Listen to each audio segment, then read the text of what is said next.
మీరు చూసుంటారు ఫ్యామిలీ విషయాలు మాట్లాడుతూ ఉంటే ఒక బాధ్యత కలిగిన ముఖ్యమంత్రి నేను కూడా మాట్లాడాను. ఇది చూసిన తర్వాత వాడికి బుద్ధి రావాలనే ఉద్దేశంతో అలాంటి వ్యక్తులకి ఒక మాట అన్నాను. పవన్ కళ్యాణ్ గారు చాలాసార్లు చెప్పారయ్యా, ఆయన ఏది చేసినా చట్టపరంగా మ్యారేజ్ చేసుకుంటే తప్పులేదు, ఆ విషయం గుర్తుపెట్టుకోవాలి మీరు అని చెప్తూ ఒక మాట ఉన్నా. నువ్వు కూడా ఇన్నిసార్లు కలవరిస్తున్నావు, పోయి కాపురం చేయాలని చేయబోయా పోయి అని చెప్పా. ఆనాటి ముఖ్యమంత్రిని ఇవన్నీ మాట్లాడుతున్నావు, ఎందుకు అనవసరంగా మాట్లాడుతావు, వ్యక్తిగతంగా తీసుకురావద్దు, కుటుంబాల వ్యవస్థ తీసుకురావద్దు. అదే నేను కోరుతాను, ఎక్కువంటే మెంబర్స్ ఉందని.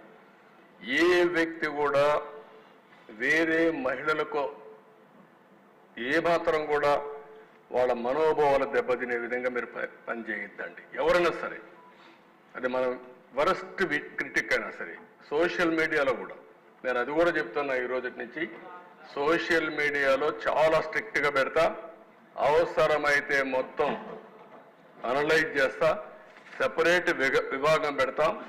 ఎవడైనా సరే ఆడబిడ్డల పట్ల అసభ్యంగా వాళ్ళు దెబ్బతీసే విధంగా కానీ మాట్లాడితే, క్యారెక్టర్ అసాసినేషన్ చేస్తే అలాంటి వాళ్ళని వదిలిపెట్టను. పబ్లిక్లో నిలబెట్టి ఏం చేయాలో చేసి చూపిస్తా డెమాన్స్ట్రేషన్. ఆ విషయంలో ఎక్కడా రాజీ లేదు.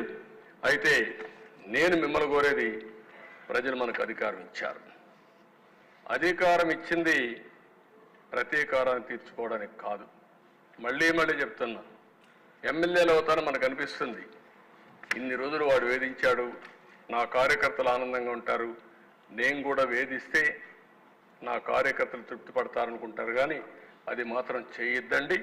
మనకు అధికారం ఇచ్చింది ప్రజలకు సేవ చేయడానికి, తప్పులు చేసిన వాడిని శిక్షించడానికి.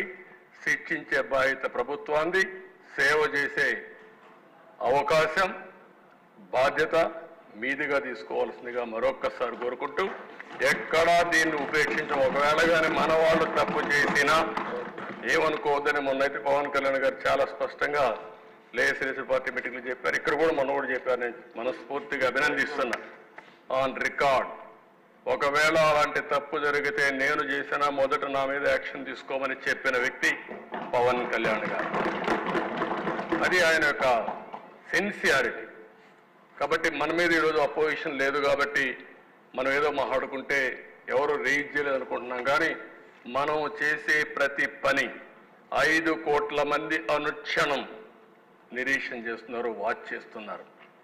నేనేం మాట్లాడుతున్నాను, మీరేం మాట్లాడుతున్నారు, నా బాడీ లాంగ్వేజ్ ఎట్టుంది, అన్నీ కూడా ప్రజలు వాచ్ చేస్తారు, వాళ్ళే నిర్ణయిస్తారు. దయచేసి మీరు గుర్తుపెట్టుకోవాలి, మనం జవాబుదారీతనం ఈ హౌస్ 5 కోట్ల ప్రజలకి. ఇది గుర్తుపెట్టుకోవాలి. అందరం కూడా ఆ బాధ్యత ప్రవర్తించమని మరొకసారి కోరుకుంటూ, మరీ కోరుతున్నా, రేపటి నుంచి 0 incidents in Andhra Pradesh from our side. Me side నుంచి ఒక్క ఇష్యూ కూడా జరగకుండా చూసుకునే బాధ్యత మీది.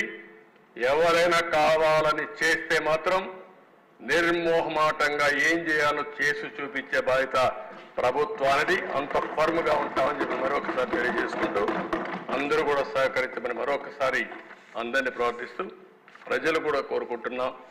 ఇది చాలా ముఖ్యమైన సమస్య. ప్రజలందరూ